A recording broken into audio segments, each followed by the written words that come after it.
This free step-by-step video comes to you directly from Haynes.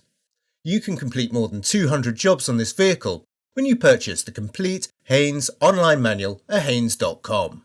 Battery renewal.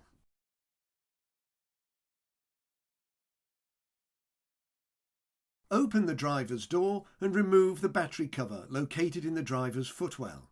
Where applicable, lift out any foam padding. Disconnect the battery negative lead first by slackening the nut. Pull the negative lead clamp from the battery terminal and disconnect the monitoring lead. Position the lead clamp away from the battery terminal to prevent accidental reconnection. Then lift the red release lever and pull the positive lead from the battery terminal and disconnect the breather pipe.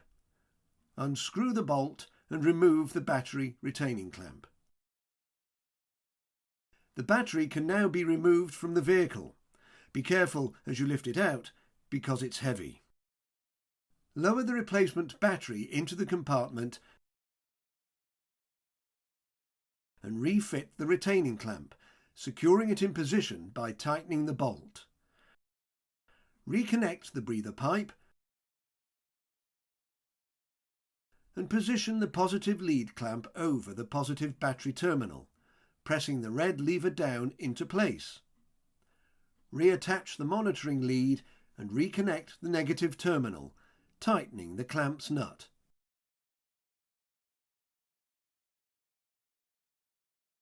Refit the battery cover to the compartment.